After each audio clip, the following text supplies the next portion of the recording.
it's Mira Dessy, the ingredient guru, and I just wanted to hop on for a minute.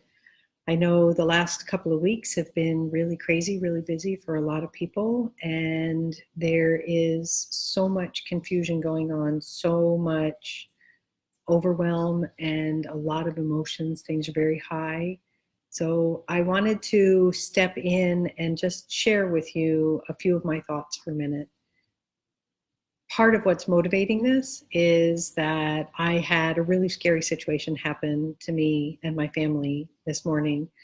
I received a message from a trusted source, and I thought I verified it. I reached out to someone else and told them what I had heard, and they said, well, I don't know about that, but this is what I do know. And what they shared seemed to indicate that there was a high probability that the initial message was correct. And the initial message said that the National Guard in Texas was being fully deployed. They were deployed on March 17th. It said that they were being fully deployed and that within 24 to 36 hours, there would be a lockdown in the entire state. And so we needed to be prepared. And I'm a big believer in preparedness. And I also, like I said, I talked to someone else who couldn't verify what I had been told, but had other information that seemed to indicate that it was a high probability that this was true. And so I notified my family and my neighbors and several of my friends, over 100 people.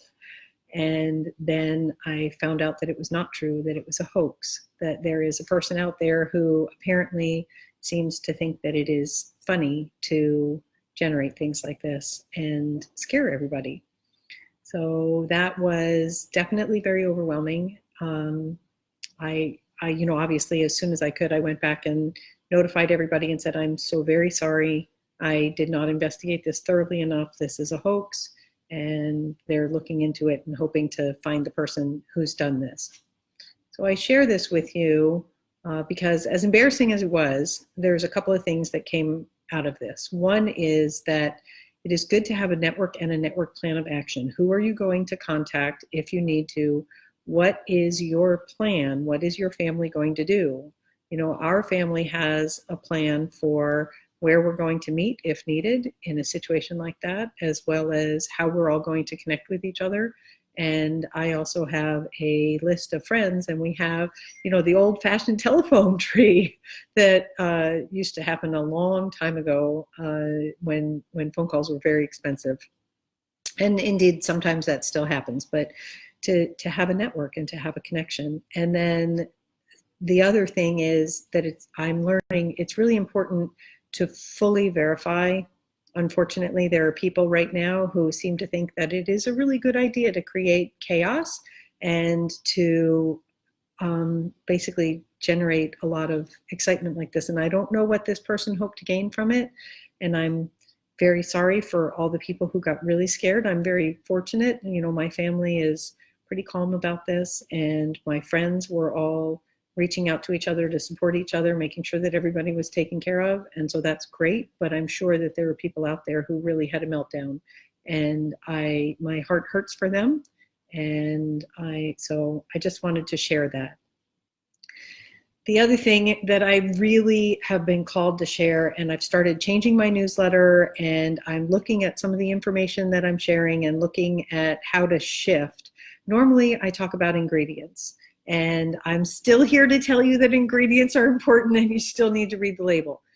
Having said that, eating is better than not eating. We also know that sometimes I got someone who called me the other day crying because there was no organic milk left at the grocery store, and she felt she needed milk for her family. And so we talked about what some of the options were.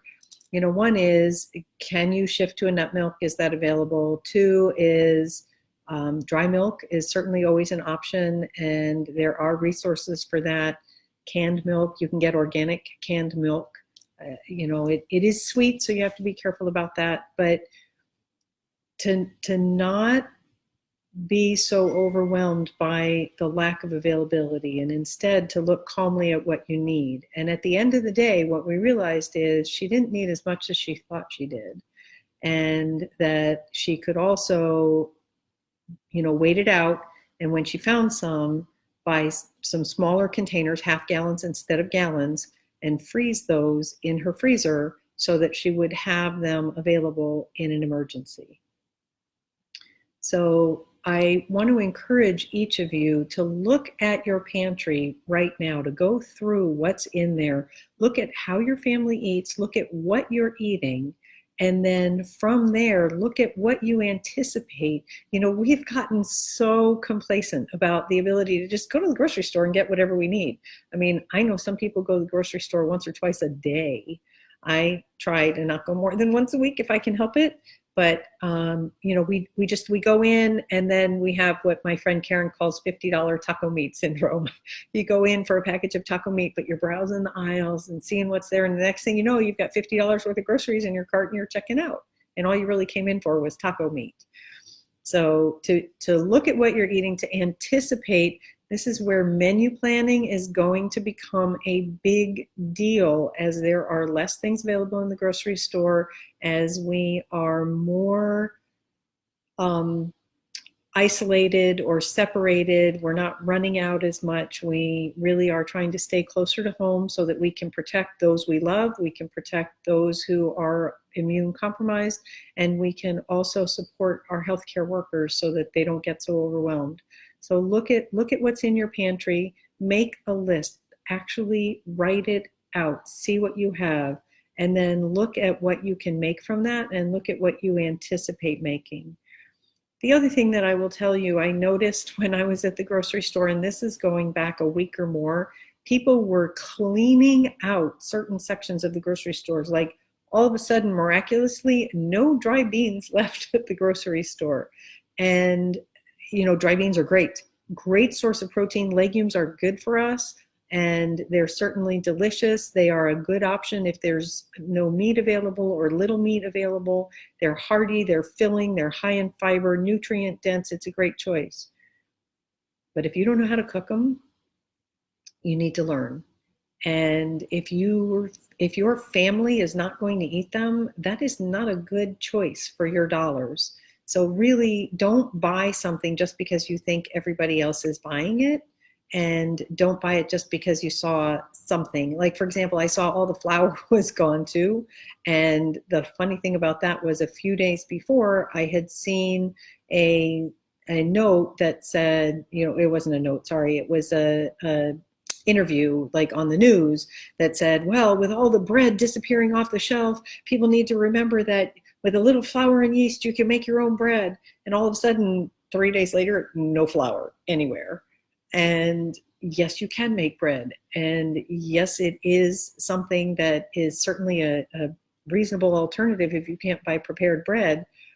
But I'm here to tell you, having taught an awful lot of bread making classes in my life, that it's not that easy as just throwing the ingredients together and expecting it to magically come together. You're going to get a pretty dense, stodgy loaf of bread if you don't know how to knead and how to get that rise. So again, don't buy something that you don't know how to use. It's a waste of your dollars, and it also is really frustrating and kind of overwhelming. One of the other things that I want to encourage people to remember is, right now, seasonings and spices are your very best friend. If you're someone who is relying on rice and beans for whatever you're going to be, preparing, or how you're going to be making your meals, you want lots of flavor, lots of seasonings, tomatoes, veggies, onions, herbs and spices. Like, mix it up and make it flavorful for your family. Because part of how we get through this is by continuing to serve delicious and nutritious food, just not serving something that is very plain and very unappetizing. And who knows, maybe your family will learn to enjoy and like these options. I think rice and beans are great. I think that adding beans to a lot of different dishes, you can throw them into soups, you can throw them into stews. Those are great options to expand how you're nourishing your family during this time. And then the third point that I wanted to make during this is, we're all very stressed, we're all very overwhelmed, and it's kind of difficult right now. Some people are going a little stir crazy. They're not used to being confined to home. Some people, I talked to someone earlier today who said, oh man, I thought it was going to be like, oh, it's going to be all this laid back time and we're going to read books and we're going to play games and it's just going to be so slow and wonderful. And it is slower and it is wonderful, but there's a whole bunch of people now who are homeschooling their kids and they're learning how to do that for the first time. It's a challenge on both sides. And there's also the emotional aspect of this, anxiety and worry and all those things, they take up working memory. And that means that there's less available to be able to make those decisions and to get things done sometimes.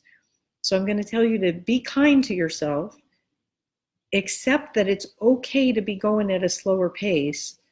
And, one of the other things that I want to share is when we're overwhelmed like that, when there's a lot of stuff going on, one of the things that we think about is the desire to give in to those cheap, carby, junky, sweet, crunchy, salty, whatever your jam is, foods, because those feed our dopamine receptors. And we think, ooh, chips, like those are good. Ooh, crackers, ooh, toast, ooh, chocolate, ooh, jelly beans, whatever it is that does it for you.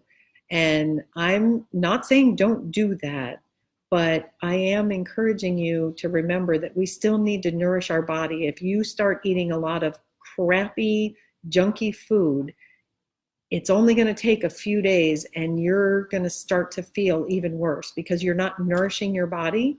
And all of that is going to leave you starting to get a little nutritionally deficient and a little overwhelmed. And your body is just going to respond by getting a little more sluggish and a little more run down.